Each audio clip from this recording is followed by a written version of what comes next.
오늘 주시는 말씀은 구약성경 사사기 17장 말씀을 보겠습니다. 사사기 17장 1절부터 6절까지 구약성경 170페이지에 나와 있는 교들도 있고 어떤 성경은 390페이지에 나와 있는 교들도 있습니다. 참고하실 수 있기를 바랍니다.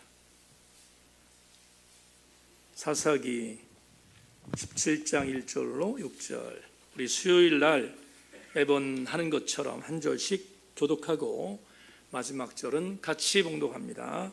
제가 먼저 1절 읽습니다. 에브라임 산지에 미가라 이름하는 사람이 있더니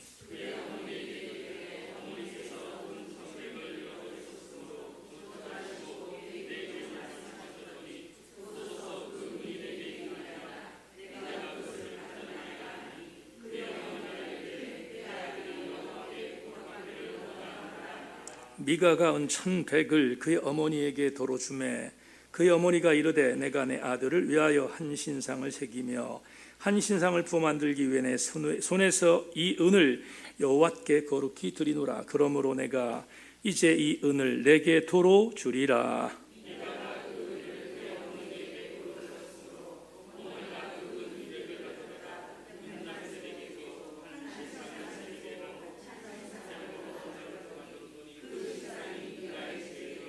그 사람 미가에게 신당이 있으므로 그가 에봇과 저라빔을 만들고 한 아들을 세워 그의 제사장으로 삼았더라. 그때에는 이스라엘의 왕이 없었으므로 사람마다 자기 소견에 옳은 대로 행하였더라. 아멘. 반갑습니다. 저는 후암동의 후암백합교회의 김선임 목사입니다.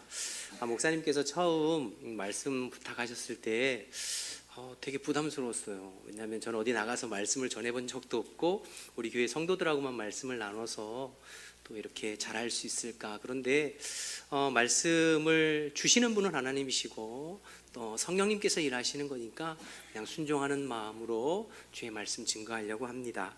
우리 코로나19를 겪으면서 벌써 3년이 되었잖아요. 우리의 삶의 많은 부분이 참 변화된 것 같아요. 특별히 코로나를 겪으면서 성도들의 예배에 대한 태도와 자세들이 참 많이 달라졌습니다.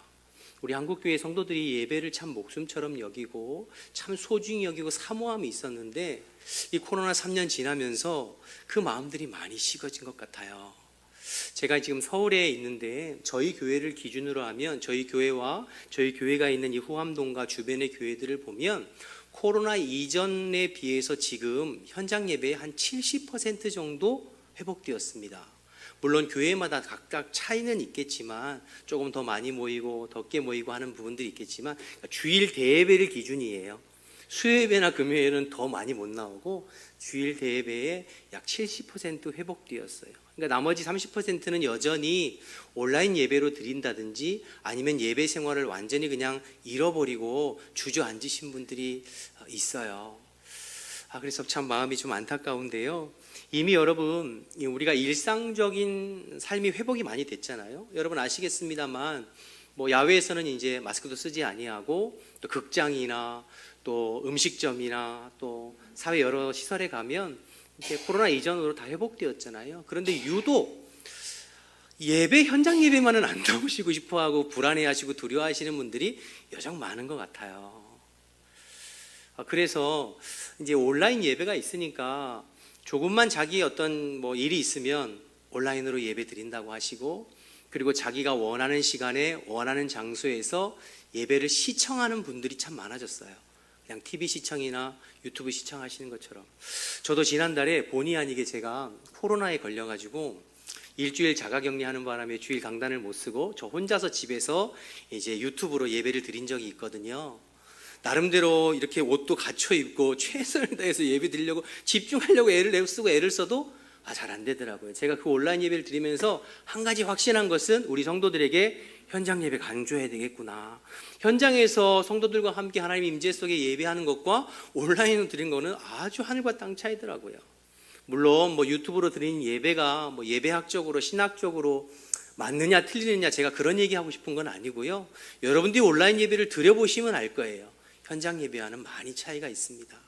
아마 우리 목사님께서 그런 목회적인 깊은 고민 가운데 이번에 이 4번의 집회를 준비하신 것으로 알고 있어요. 여러분, 이 집회를 통하여서 여러분의 믿음과 신앙이 다시 한번 회복되어지고 특별히 현장 예배가 회복되어지기를 주님의 이름으로 축복합니다. 여러분, 예배가 살지 않고 우리 신앙이 사는 법은 없어요. 예배가 부흥하고 예배가 회복되어지지 아니하고 부흥하는 법은 없어요. 반대로 예배가 무너지면 우리의 신앙은 무너지게 되어 있어요.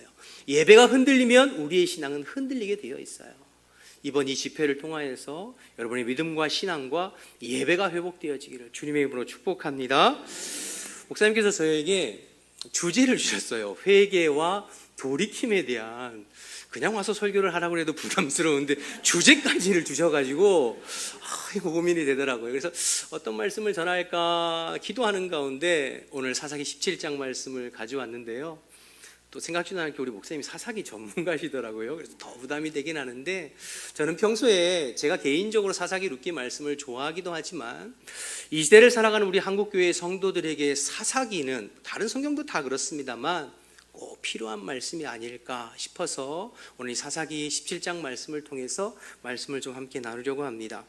여러분, 사사기는 총 21장으로 되어 있습니다. 그렇죠?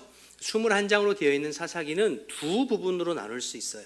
먼저 앞부분 1장에서 16장까지는 사사기 350년의 역사를 다룹니다. 그렇죠? 그래서 여러분 그리고 뒤에 17장에서 20장까지 뒷부분 이렇게 나눠 있는데, 앞부분에 1장에서 16장까지의 350년의 역사를 다루면서 첫 번째 사사 온니엘에서 12번째 사사 삼손에 이르기까지 그 12명의 사사들을 연대기 순으로 그 역사를 다루는 것이 1장에서 16장까지입니다. 우리가 잘 아는 대로 반복되는 배반의 역사, 반복되는 배신의 역사를 다루는 부분이 이 부분이죠. 여호수아가 죽고 이스라엘 백성들은 가나안 땅 살면서 급속도로 세속화되었어요. 그 이방신들을 섬기고 우상을 숭배하고 하나님을 배신하고 급속도로 세상 문화에 동화되어지고 세속화되어져 갔어요.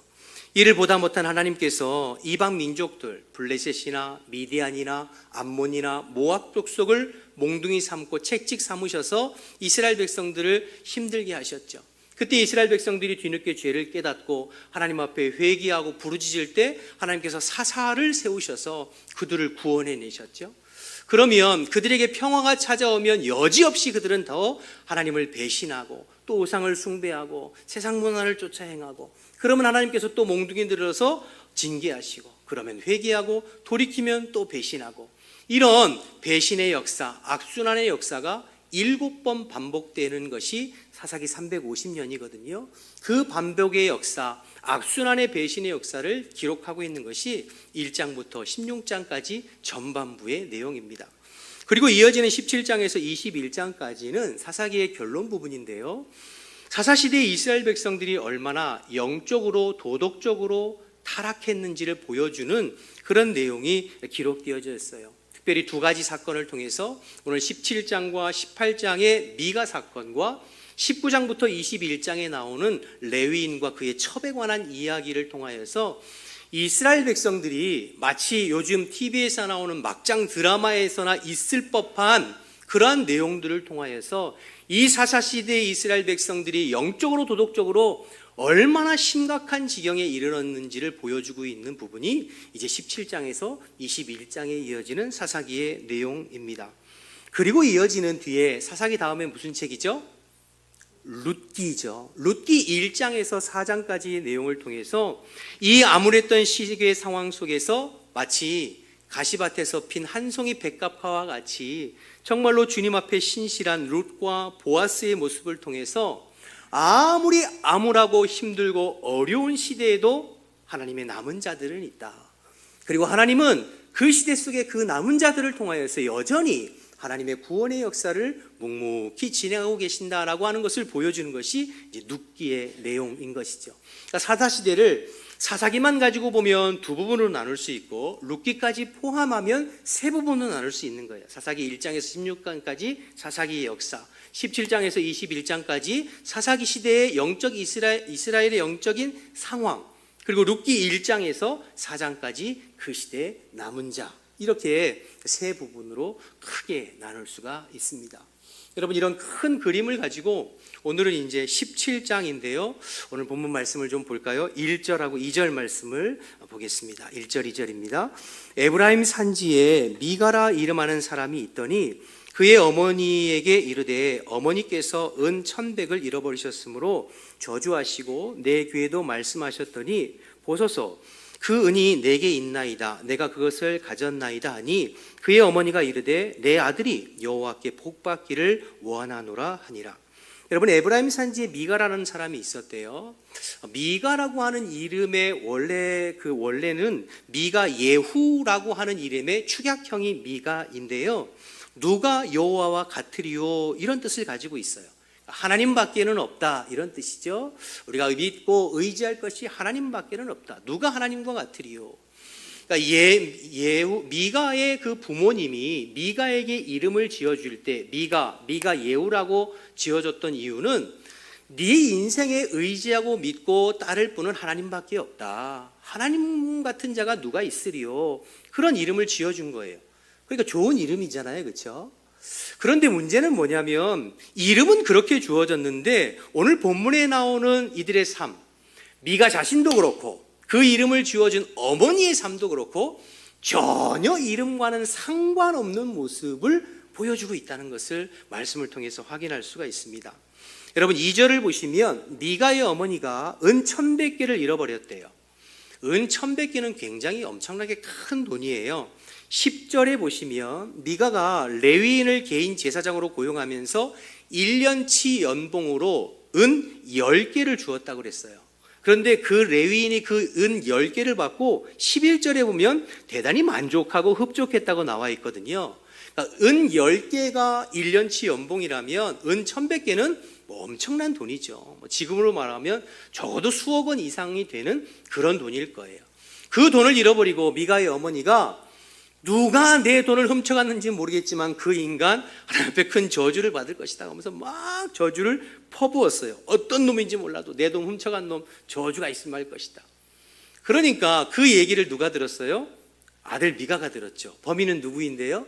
아들 미가이잖아요. 그래서 그 어머니의 말을 듣고 뭐 두려워서 그랬는지 양심의 가책이 있어서 그랬는지 다시 그 은 1,100개를 어머니 앞에 훔쳐간 것을 다시 되돌려 드렸다는 내용이 1절과 2절의 내용입니다. 자, 그러면 여러분, 정상적인 부모라고 그러면 이 상황에서 어떻게 해야 될까요? 그 아들을 엄히 꾸짖고 다시는 그런 일이 없도록 가르치고 책망해야 되잖아요. 그게 이제 정상적인 부모 아니겠어요? 그런데 오늘 본문에 보니까 2절 하반부에 미가의 어머니가 이상한 반응을 보입니다. 2절 하반부를 여러분 보실까요? 내 아들이 여호와께 어떻게 해요? 복받기를 원하노라. 그러니까 아들을 책망하기는커녕 오히려 아들에게 축복을 빌고 있어요.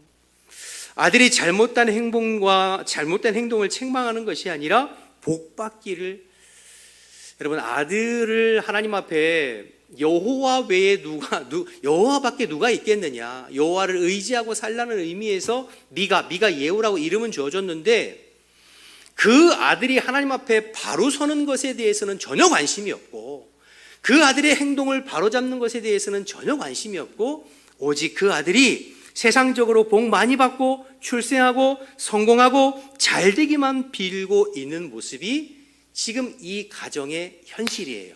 더 나아가서 이때 당시 이스라엘 백성들에게 현실이겠죠. 철저한 기복신앙이죠.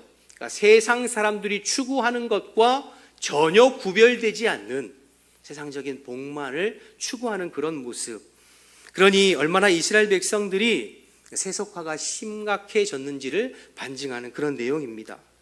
여러분, 저와 여러분이 어떤지 모르겠습니다. 저와 여러분도 자녀들을 양육하고 기르면서 자녀들의 이름을 성경적으로 짓고 은혜롭게 짓고 그리고 하나님 앞에 복받기를, 그런데 그 자녀들이 정말로 하나님 앞에 바로 서는 것에 대해서는 별로 관심이 없고 우리도 똑같이 세상 사람들처럼 좋은 대학 가서 좋은 직장 나와서 뭐 부자로 살고 남부럽지 않게 살고 그런 것에만 관심을 가지고 그렇게만 하나님 앞에 빌고 소원하고 있는지 스스로 점검해 볼 필요가 있다고 생각이 되어집니다. 자, 그런데요, 더 기가 막힌 것은 미가의 어머니가 그 훔친 은 1,100개를 돌려주자 미가가 어머니에게 그 어머니가 은 1,100개를 가지고 어떻게 하나요? 3절을 계속해서 보실까요? 3절을 보시면 미가가 은 1,100을 그의 어머니에게 도로 주매 그의 어머니가 이르되 내가 내 아들을 위하여 한 신상을 새기며 한 신상을 부어 만들기 위하여 내 손에서 이 은을 여호와께 거룩히 드리노니 이렇게 얘기하고 있어요. 미가의 어머니가 돌려받은 것으로 무엇을 했어요? 아들을 위해서 신상 2개를 만들었어요. 그래서 하나는 새긴 신상, 깎아 만든 우상이고요, 하나는 부어 만든 우상, 2 우상을 만들었어요. 그러면서 3절 하반절에 뭐라고 나와 있냐면 이 우상을 만들어 놓고 이것을 여호와께 거룩히 드리노라 이렇게 이야기하고 있어요. 여러분, 지금 이 상황을 보면 미가도 그렇고 그의 어머니도 그렇고 좀 이상하지 않아요? 아들은 어머니 돈을 훔치기도 하고 또 그 어머니는 훔친 돈으로 신상을 2개 만들어서 여호와께 드린다고 이야기하잖아요. 그러니까 입으로는 여호와, 하나님, 거룩 이런 단어들을 말하고 있지만 삶은 전혀 하나님과는 상관없는 삶을 살고 있어요. 그러면서 복받기만을 원하고 있죠. 계속해서 4절과 5절을 좀 보실까요? 4절 5절 미가가 그 은을 그의 어머니에게 도로 주었으므로 어머니가 그 은 200을 가져다가 은장색에게 주어 한 신상을 새기고 한 신상을 부어 만들었더니 그 신상이 미가의 집에 있더라. 그 사람 미가에게 신당이 있으므로 그가 에봇과 드라빔을 만들고 한 아들을 세워 그의 제사장으로 삼았더라. 여러분, 갈수록 심각해지죠. 그의 어머니는 은을 가지고 신상 2개를 만들었는데 그 이유가 아들 미가의 집에 개인 신당이 있었다는 거예요. 또 그 신당에다 깎아 만든 우상과 부어 만든 우상을 세워놓고 더 나아가서 에봇과 드라빔을 만들었어요. 여러분, 에봇이 무엇이죠? 제사장이 입는 옷이잖아요. 드라빔은요, 이방 족속들이 점칠 때 쓰는 물건이 드라빔이에요. 그러니까 그 에봇과 드라빔이 지금 한 자리에 있어요. 더 기가 막힌 것은 5절 하반부에 미가가 그 아들들 중에 제사장을 삼았대요. 여러분, 이게 있을 수 있는 일인가요? 제사장은 누구만 할 수 있죠? 레위 족속 중에서 아론의 직계 아들들만 제사장이 될 수 있어요. 그런데 지금 미가가 자기 아들을 임의로 제사장으로 세웠다는 것을 보게 됩니다. 그런데 여러분, 성경을 읽어보면서 더 기가 막힌 것은 저와 여러분들은 지금 성경 구절구절을 살펴보면서 야, 이거 뭔가 이상하다, 이게 말이 되나? 이렇게 있을 수가 있나? 이렇게 싶잖아요. 그런데 오늘 미가와 그의 어머니와 아들들은 전혀 이상하지가 않아요. 이런 행동을 하는 것이 전혀 이상하지가 않아요. 무슨 뜻인가요? 익숙하다는 것이죠. 이미 일상화되었고 비일비재했다는 거예요. 이 말은 이미 이스라엘 백성들이 여호와의 신앙은 껍데기뿐이고 허울뿐이고 온갖 이방의 종교와 우상들이 돌아와서 혼합 종교가 되었고 혼합주의가 만연했던 시대가 사사시대라는 것을 알 수가 있게 되죠. 여호와도 섬기고 우상도 섬기고 에봇도 만들고 드라빔도 만들고 제사장 아무나 하고 내가 복을 받을 수만 있다면 아무 상관없다. 여러분, 지금 우리로 말한다면, 우리식으로 말한다면 아들 이름을 요셉이라 다니엘이라 모세다 그렇게 이름은 지어놓고 그러나 아들이 하나님 앞에 바로 서는 것, 잘 하나님의 말씀대로 사는 것 전혀 상관없고 그 아들이 복을 받을 수만 있다면 교회도 다니지만 때로는 점집도 찾아가고 무당도 찾아가고 그런 모습이 지금 이스라엘 백성들의 모습이었다는 것을 볼 수가 있는 거죠. 그러니 여러분, 이 모습을 본 하나님의 마음이 얼마나 기가 막히셨겠어요. 그런데 여러분, 이것이 이스라엘 백성 중에 한 개인의 문제가 아니라 이어지는 말씀, 뒤에 있는 말씀을 보면 한 개인뿐만 아니라 지파의 문제요 이스라엘 전체의 문제임을 알 수 있고 또 일반 백성들의 문제가 아니라 레위인과 제사장, 즉 성직자들까지도 다 다 그 모양이었다는 것을 우리는 말씀을 통해서 또 확인할 수가 있습니다.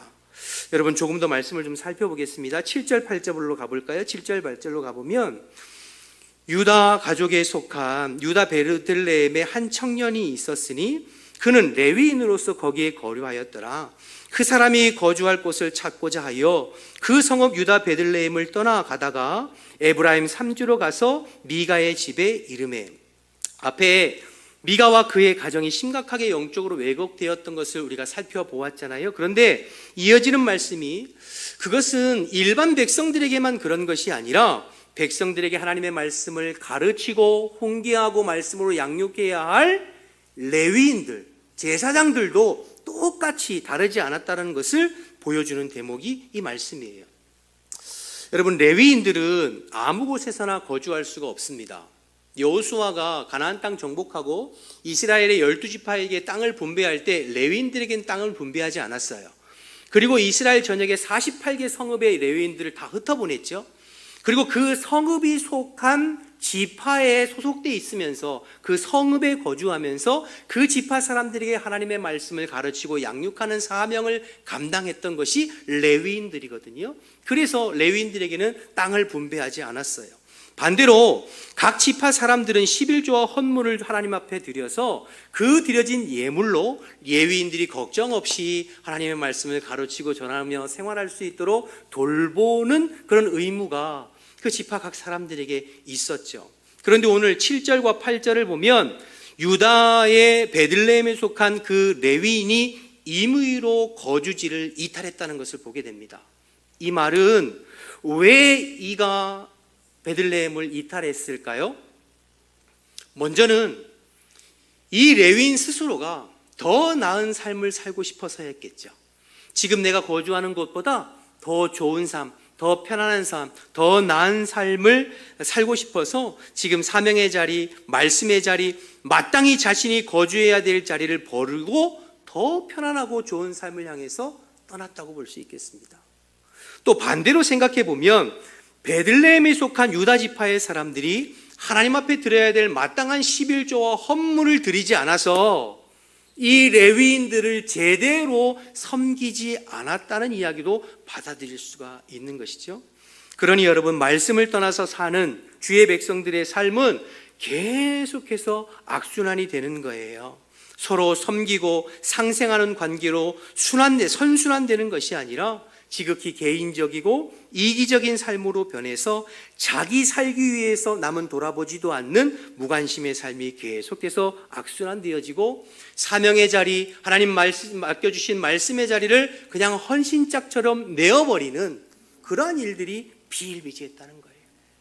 그래서 여러분, 뒤에 룻기를 가보면 가나안 땅에 기근이 들었을 때에 나오미와 엘리멜렉이 조금도 고민하지 아니하고 모압 땅으로 그냥 이주해 버립니다. 레위인도 그런 상황이었는데 일반 백성이야 오죽했겠어요. 여러분, 그래서 이 레위인이 살 곳을 찾아서 헤매다가 에브라임 산지의 미가를 만나게 되고 그 가정의 개인 제사장으로 취업을 하게 됩니다. 기가 막히죠. 그러니까 신앙의 사유화가 이루어졌고 성직을 돈 주고 이제 사고 채용하는 그런 일들이 버젓이 이루어졌다는 것이죠. 여러분, 10절 말씀을 좀 보실까요? 10절을 한번 볼까요? 10절 함께 읽어볼까요? 시작. 미가가 그에게 이르되 내가 나와 함께 거주하며 나를 위하여 아버지와 제사장이 되라. 내가 해마다 은열과 의복 10벌과 먹을 것을 주리라 하므로 그 레위인이 들어갔더라. 여러분, 이렇게 고용된 레위인이 미가와 그 가정에게 하나님의 말씀을 제대로 증거하고 전할 수 있을까요? 그럴 수 없겠죠. 하나님 말씀에 위반, 물론 이 상황 자체도 말이 안 되지만 이렇게 고용된 제사장이 이 가정의 사람들에게 하나님의 뜻과 하나님의 말씀을 제대로 전할 수 있을까요? 그렇지 못하겠죠. 그저 단지 축복을 빌겠죠. 복 받기를 빌었겠죠. 그러니 여러분, 신앙의 사유화가 되어지고 신앙생활이 내 삶의 목적이 아니라 신앙생활이 내 삶의 수단이 된 거예요. 하나님이 내 삶의 목적이 아니라 이미 하나님이 내 삶이 수단으로 전락해버린 그러한 이스라엘 백성들의 모습을 볼 수가 있습니다.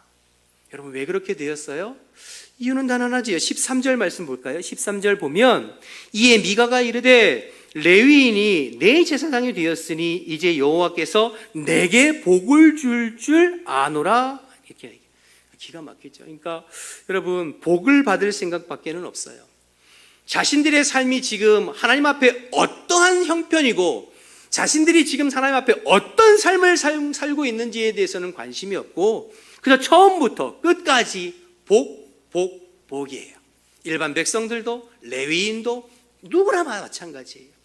이것이 사사시대 이스라엘 백성들의 영적인 현주소였습니다. 자, 그렇다면 도대체 이 사람들이 왜 이렇게 됐을까? 하나님의 백성들이고 하나님의 사람들이고 선민이라고 하는데 이 사람들이 왜 이렇게 이 지경까지 되었는가 하는 것이죠. 그 원인이 6절 때문입니다. 우리 6절 말씀 여러분 한번 읽어주시겠어요? 6절 함께 읽습니다. 시작.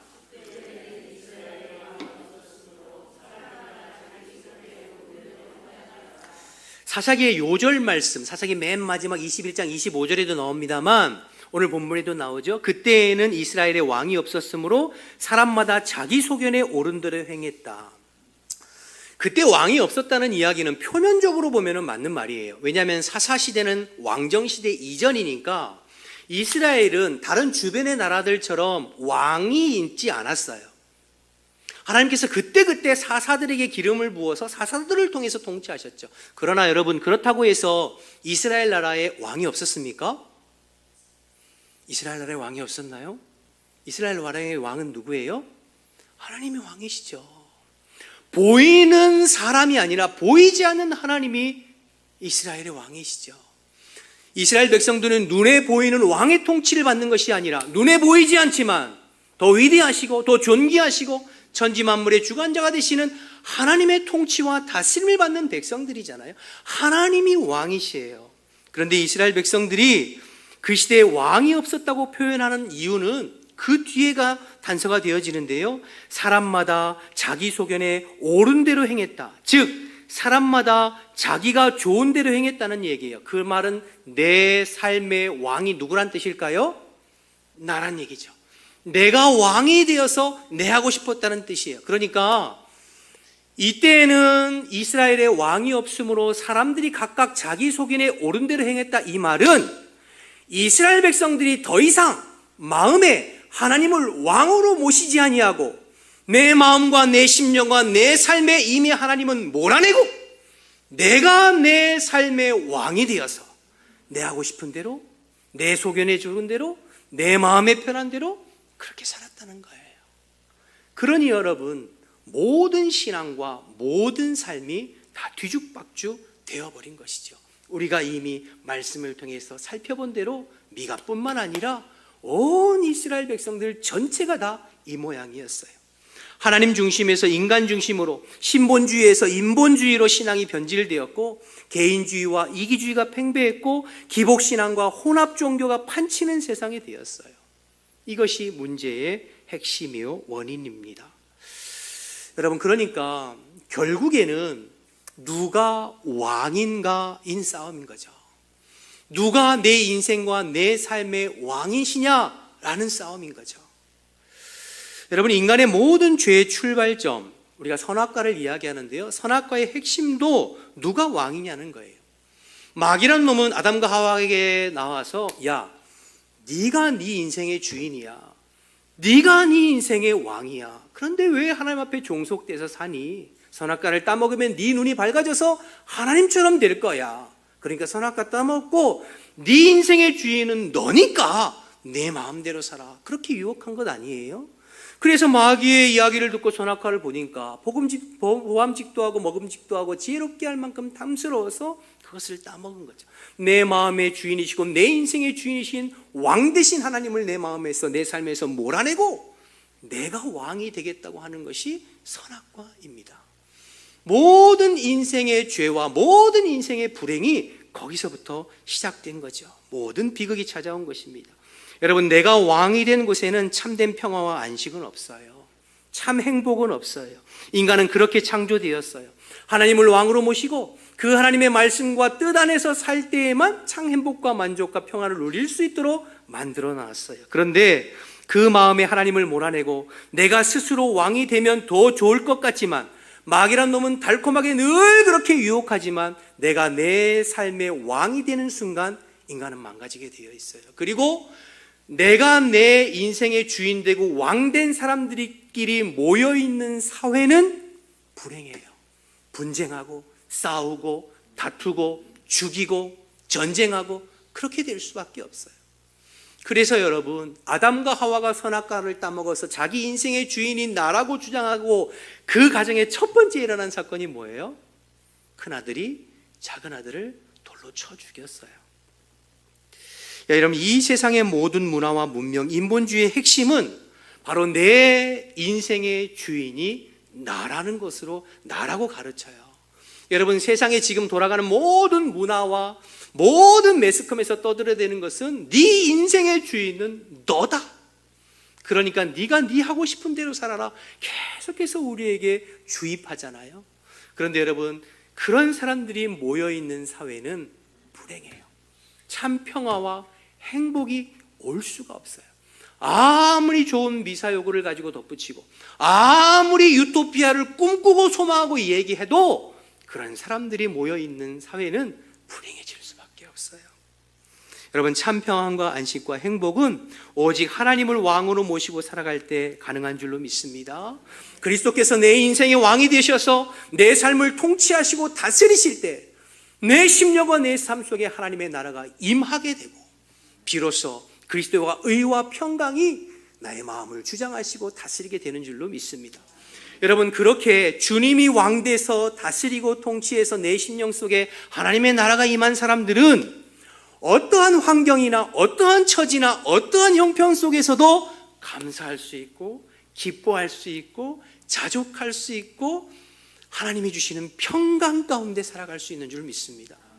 그래서 여러분, 초대교회에 수많은 믿음의 선진들이 로마로부터 큰 핍박과 압제를 받아가고 사자밥이 되고 화형에 처하고 돌에 맞아 죽고 그렇게 죽어가면서도 여러분, 그들의 얼굴이 천사처럼 빛났다는 것은 그들이 무슨 지어먹은 마음 가지고 그들이 억지로 마지못해서 그렇게 신앙생활한 것이 아니에요. 오직 내 삶의 주인 되신 그리스도를 내 마음의 주인으로 모시고 그분이 내 삶을 통치하시고 다스리셔서 내 마음에 하나님 나라가 임하니까 그리스도의 의와 평강이 순교의 순간까지도 내 마음 가운데 빼앗을 수 없는 하나님이 주시는 평안으로 이끌어 주신 것이죠. 그러니 여러분, 스데반 같은 경우에도 그 돌이 날아올 때 얼굴이 천사처럼 빛났다고 그랬잖아요. 여러분, 그래서 우리의 참된 행복과 만족은 주님께서 내 인생의 왕이 되시고 주인 되어지실 때 내 개인도 가정도 교회도 이 나라와 이 민족도 마찬가지예요.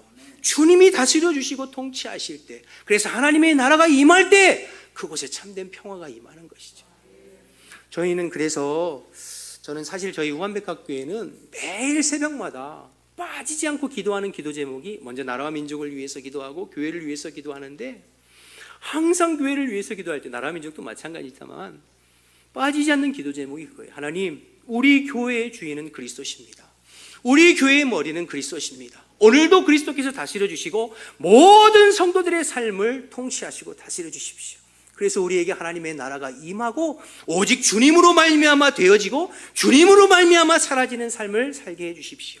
육체의 소욕을 쫓아 사는 것이 아니라 성령의 소욕을 쫓아 사는 신령한 자들이 되어 이 시대에 하나님의 빛과 소금의 역할을 감당하는 하나님의 사람들로 살아가게 해 주십시오. 이 기도 제목을 빠짐없이 해요. 빠짐없이 매일 같이 합니다. 여러분, 그런데 세상은 자꾸 하나님을 우리의 삶 가운데에서 몰아내고 인간 스스로 나 스스로 왕이 되면 행복하다고 끊임없이 가르쳐요.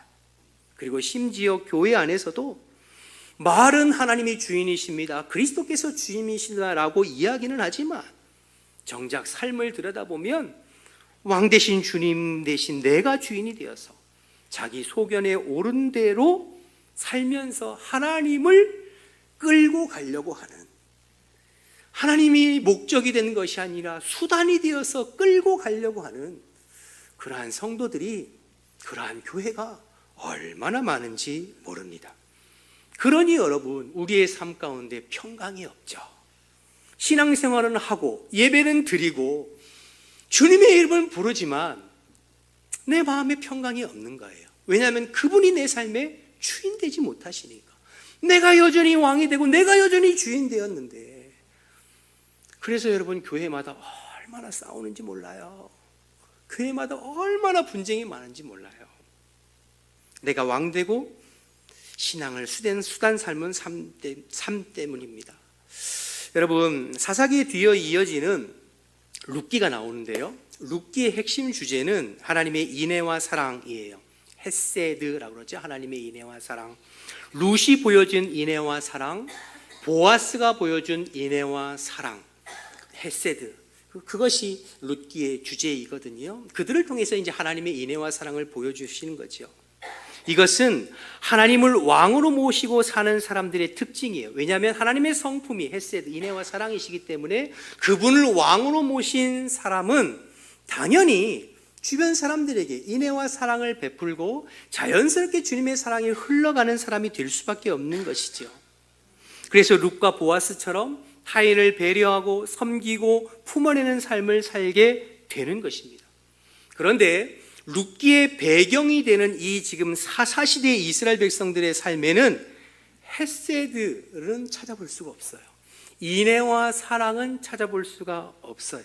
하나님을 왕의 자리에서 몰아내고 내가 내 인생의 왕되고 주인 되어서 자기 소견에 좋은 대로 사는 사람에게 인애와 사랑이란 있을 수가 없어요. 여러분, 신강강에서는 뒤에 내용을 다 살펴보지는 못하겠지만 오늘 본문 뒤에 18장 이후로는 이스라엘 백성들의 도덕적인 그 타락상이 얼마나 심각했는지를 보여주고 있는 내용이 이어지고 있습니다.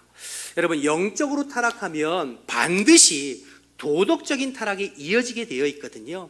아담과 하나가 영적으로 타락했을 때 그 가정에 살인사건이 일어났던 것처럼 영적으로 타락하면 반드시 도덕적인 타락이 이어지게 되어 있어요.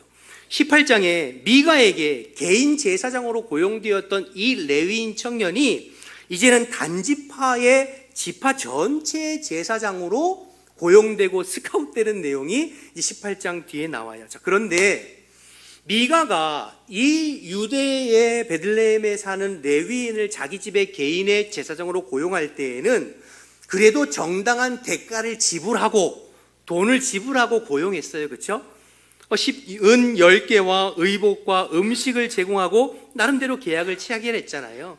그런데 뒤에 이어지는 단지파는 미가에게서 그 레위인을 정당한 값을 주고 채용하는 것이 아니라 힘과 무력을 사용해서 그냥 빼앗아 옵니다. 여러분, 그 내용만 좀 살펴보지요. 18장 24절에서 26절까지 말씀을 좀 살펴볼까요?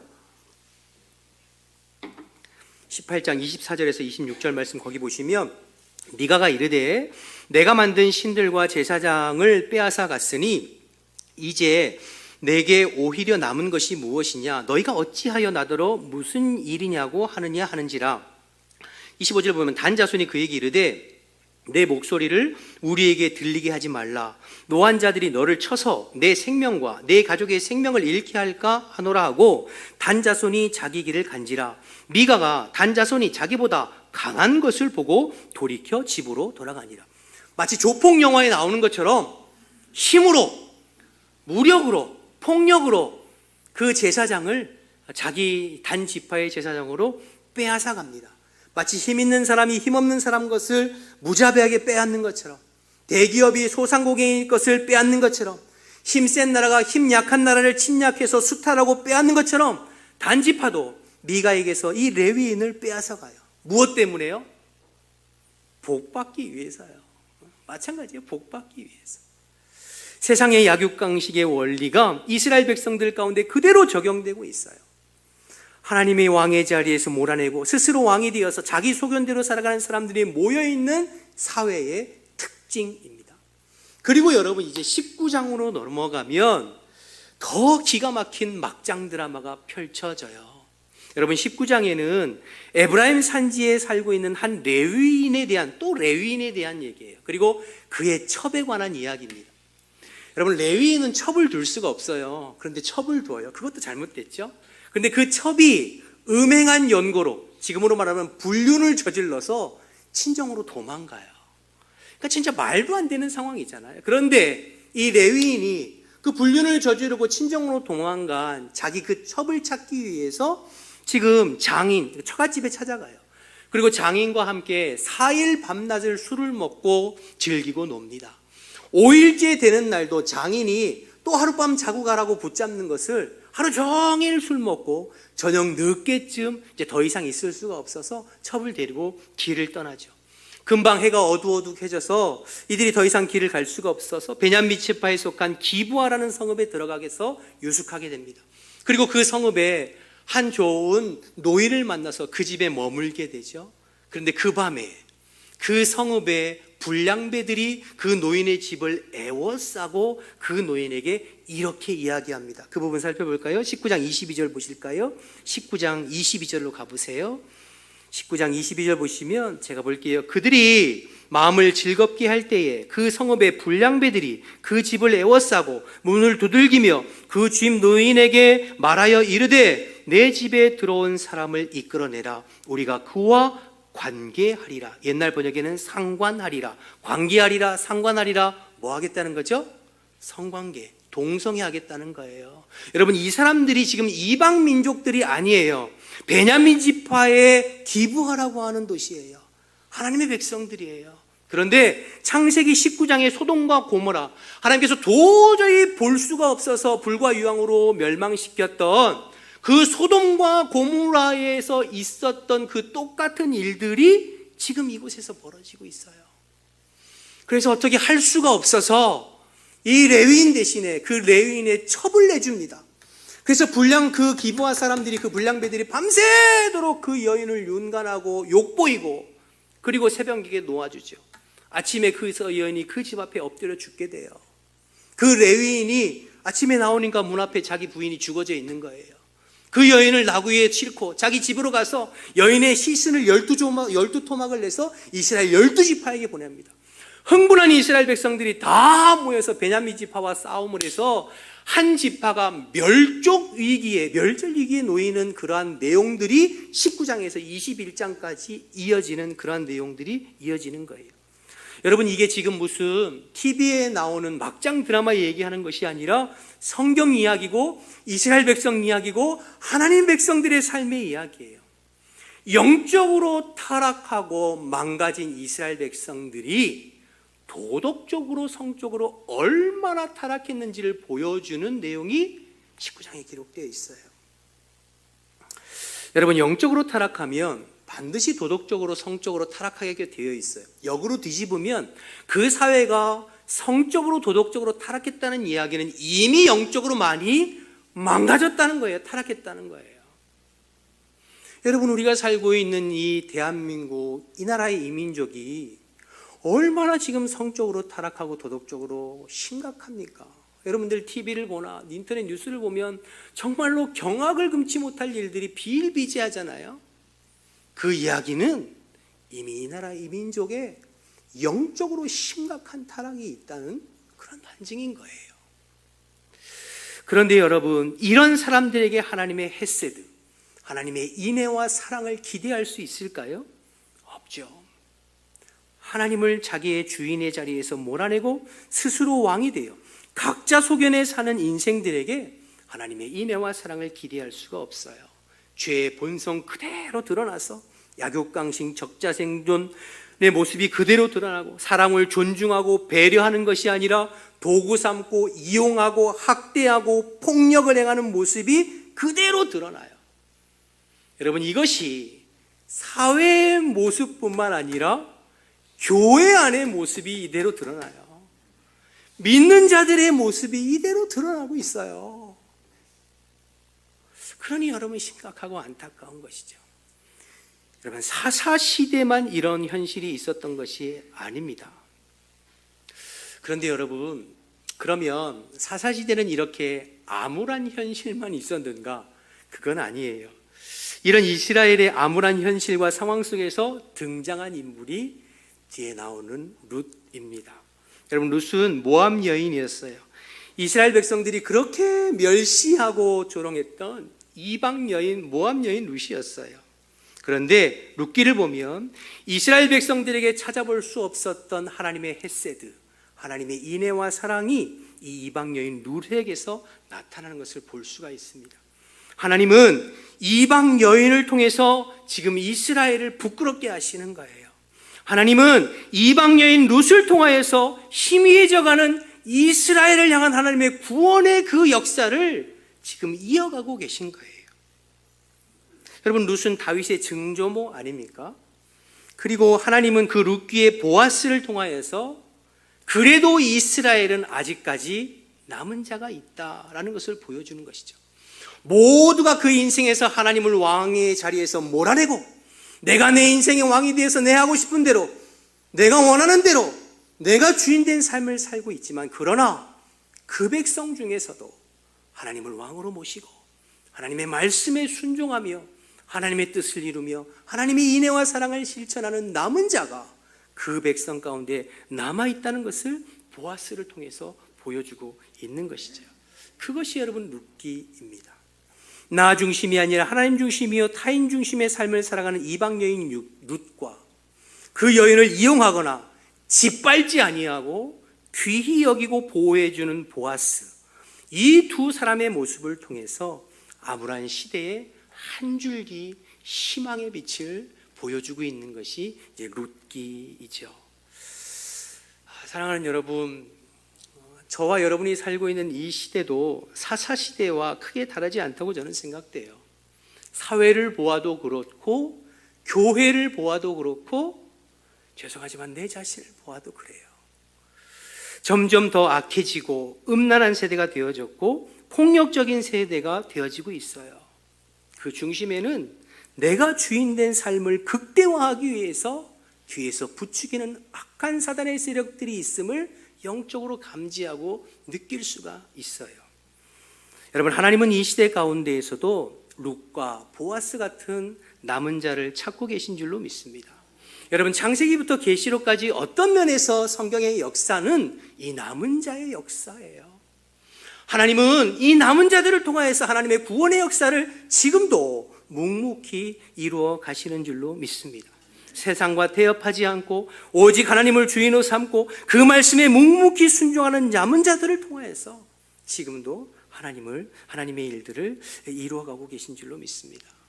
바라기는 저와 여러분, 우리 세인교회 모든 성도님들이 이 시대에 하나님 앞에 남은 자로 세워지고 쓰임받기를 주님의 이름으로 축원합니다.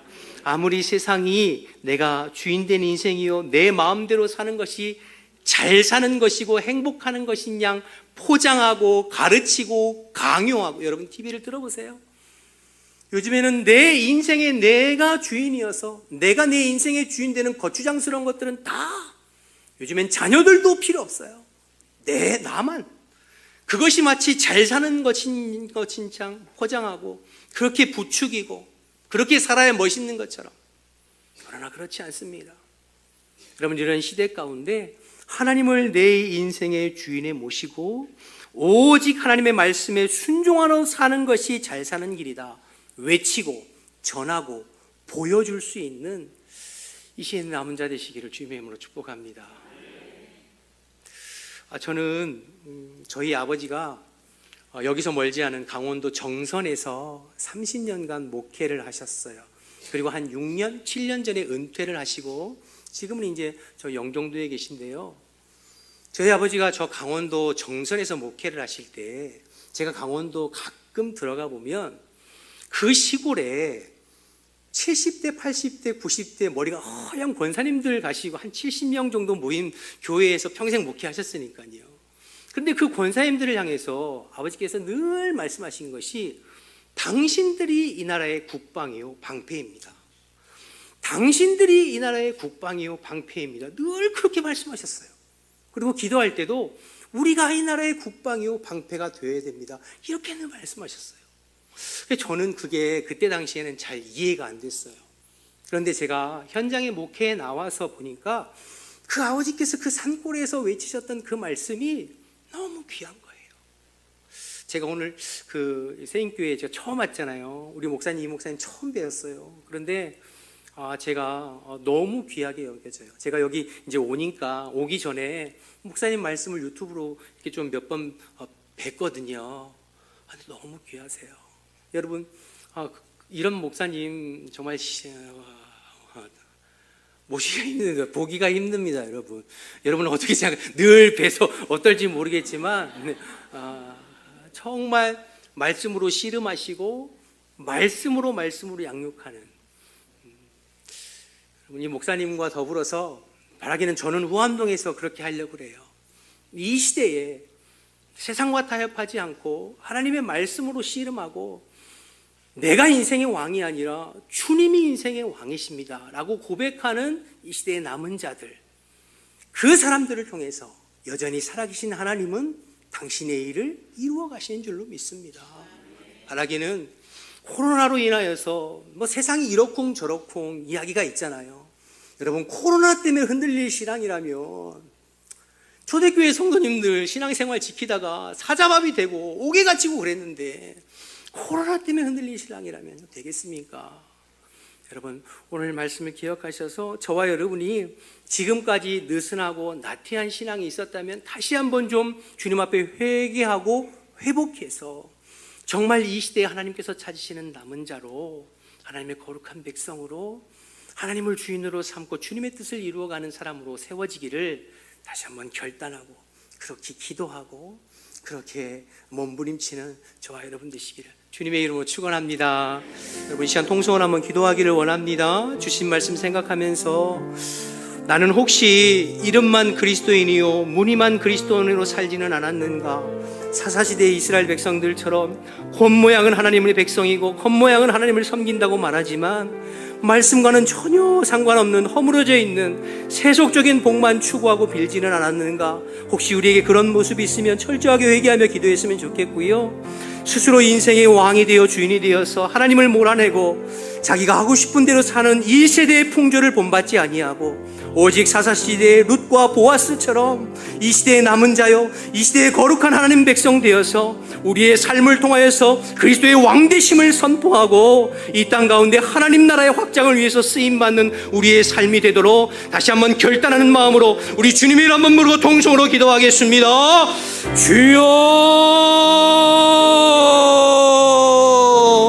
하나님 아버지 은혜와 사랑을 감사합니다. 이 밤에도 저희들 불러 모아주시어서 하나님의 살아계신 말씀을 함께 나누고 기도하게 하심을 감사합니다. 하나님 아버지, 저희들의 모습을 돌아봅니다. 저희들이 주님 앞에 범죄한 자입니다. 저희들이 하나님 저희들의 소견대로 살았습니다. 하나님, 저희들이 그리스도인이라고 이야기하고 저희들이 목회자라고 이야기하지만 하나님의 말씀과 하나님의 뜻대로 순종하지 아니하고 주님을 내 삶의 왕으로 모시지 아니하고 하나님 내 뜻대로 내 맘대로 내 소견 내 좋은 대로 살았습니다. 하나님, 주님을 내 인생의 목적 삼지 아니하고 주님을 내 인생의 수단 삼고 하나님의 얼굴을 구하기보다 하나님의 손을 구하는 저희들의 삶이었습니다. 아버지여, 세상 사람들과 구별되지 못하고 아버지여, 세상이 추구하는 복을 추구하며 아버지여, 세상이 좋아하는 것을 짝하여 살았습니다. 하나님 아버지, 이 시간에 저희들의 마음을 듣고 주님 앞에 회개하며 나아가기를 원하오니 이 시간 주의 성령으로 임하여 주시어서 우리의 마음과 우리의 심령을 새롭게 하여 주옵소서. 세상을 향하는 우리의 마음을 돌이켜 오직 주님을 바라보게 도와주시옵시고 우리의 삶의 주인 되신 예수 그리스도를 내 삶의 주인으로 모시고 오직 주님 앞에 순종하며 살아가는 저희들이 되어질 수 있도록 하나님 인도하여 주옵소서. 하나님, 이 시대에 하나님 찾으시는 남은 자 되어지기를 원합니다. 이 시대의 룻과 보아스와 같이 하나님 찾으시는 남은 자 되어지기를 원합니다. 아버지 하나님, 내가 왕이 아니라 오직 그리스도께서 왕 되시며 주님께서 다스리고 통치하심을 아버지의 세상을 향하여 보여주고 증거할 수 있는 하나님의 사람들 되어줄 수 있도록 하나님 역사하여 주옵소서. 하나님, 저희들 지어먹은 마음 가지고 안 됩니다. 저희들 가진 마음 가지고 안 됩니다. 이 시간 저희들 성령으로 임하여 주시어서 우리의 마음과 우리의 속사람을 새롭게 하시고 오직 성령 안에서 말씀 앞에 반응하고 말씀 앞에 순종하고 말씀 앞에 결단하여서 아버지 앞에 다시 한번 저희들의 믿음과 신앙을 회복할 수 있는 저희들 되어질 수 있도록 하나님 역사하여 주옵소서. 하나님 아버지, 우리 세인교회를 축복해 주시고 아버지 아버지 하나님 이 모든 지체들을 축복해 주시어서 아버지 제천 땅에 하나님께서 기뻐하시는 남은 자들로 세워질 수 있도록 하나님 인도하여 주옵소서. 아버지 세상이 어찌 변해가든지 우리의 마음과 심령이 오직 그리스도께 고정되어져서 하나님 기뻐하시는 삶을 살게 하시고 입술로만 주여 주여 하는 자들이 아니라 우리의 삶을 통하여서 우리의 믿음을 증거하고 우리의 삶을 통하여서 우리의 믿음을 주님 앞에 보일 수 있는 하나님 이 시대의 남은 자들 되어질 수 있도록 하나님 역사하여 주시옵소서. 오 하나님께서 도와주시기를 원합니다. 함께 하시고 역사하여 주시옵소서. 이 시간 우리 한 번 더 통성으로 합심해서 한번 기도하기를 원하는데요, 우리 이 나라와 이 민족을 위해서 한번 기도했으면 좋겠습니다. 그리고 한국교회 이 땅을 위해서 기도했으면 좋겠습니다. 여러분, 우리가 여기까지 온 것은 전적인 하나님의 은혜입니다. 그런데 언제부턴가 우리 교인들도 그렇고 한국 사회에 마음이 높아지고 오만방자해져서 하나님 없이도 살 것처럼 그렇게 살아가는 사람들이 너무 많습니다. 우리가 먼저 우리의 마음을 찢고 하나님 앞에 회개해서 하나님 이 땅을 불쌍히 여겨주십시오. 이 땅의 흥망성쇠는 사람에 있는 것도 아니고 정치인에게 있는 것도 아니고 오직 하나님의 주권 안에 있음을 고백합니다. 이 땅에 무너져가는 한국교회와 또 강단들을 회복해 주시고 주의 종들을 회복해 주시어서 정말로 주님 오실 때까지 열방에 수치를 당하지 아니하고 복음의 사명, 선교의 사명 감당하는 이 나라 이 민족이 되도록 우리가 기도해야 되겠습니다. 이런 마음을 가지고 우리 회개하는 마음으로 이 나라의 민족과 한국교회를 위해서 우리 주님의 이름 한번 부르고 동성으로 한번 더 기도하겠습니다. 주여, 오 하나님 아버지, 저희들 마음을 같이하여 이 시간 다시 한번 기도합니다. 하나님 아버지, 이 나라 이 민족을 위해서 기도하오니 하나님 이 나라 이 민족을 불쌍히 여겨 주옵소서. 이 땅을 불쌍히 여겨 주옵소서. 이 백성을 불쌍히 여겨 주옵소서. 아버지, 이 백성을 불쌍히 여겨 주옵소서. 우리 한국교회를 불쌍히 여겨 주옵소서. 하나님, 우리의 마음이 오만방자하고 있습니다. 우리의 마음이 교만해지고 높아지고 있습니다. 하나님 없이 살 것처럼 그렇게 하나님 행동하고 있습니다. 하나님 아버지, 용서하여 주옵소서.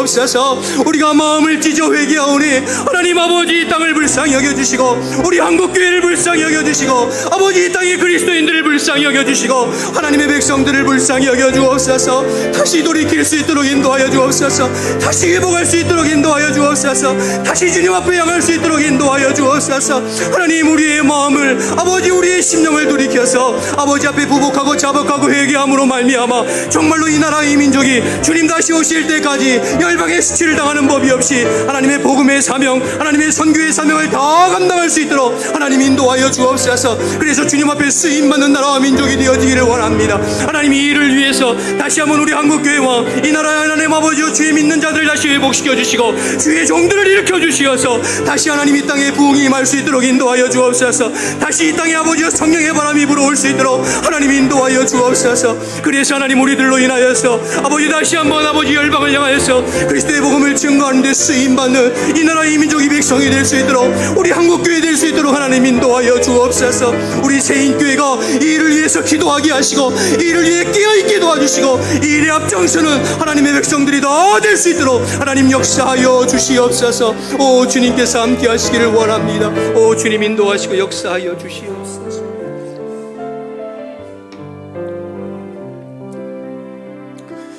하나님 감사합니다. 연약한 저희들에게 주님께서 말씀해 주셔서 감사합니다. 사람의 말과 생각은 다 사라지고 그리스도의 말씀만 심령들 가운데 새겨져서 그 말씀 앞에 반응하고 순종하는 주의 백성들이 될 수 있도록 하나님 인도하여 주옵소서. 우리가 눈에 보이는 것으로 하나님 우리의 마음과 신앙이 흔들리지 않게 도와주시고 살아계시고 영원하신 주님의 말씀 앞에 굳건히 서서 끝까지 신앙에 이기는 자가 될 수 있게 도와주시고 하나님, 이 시대에 하나님께서 찾으시는 교회, 이 시대에서 하나님께서 사용하시는 주의 성도들이 되어 이 시대의 남은 자들로 쓰임받는 복된 우리 세인교회 모든 지체들이 다 될 수 있도록 하나님 역사하여 주시옵소서. 주님께서 그렇게 함께 하시고 도와주실 줄 믿고 예수님의 이름으로 기도드립니다. 아멘.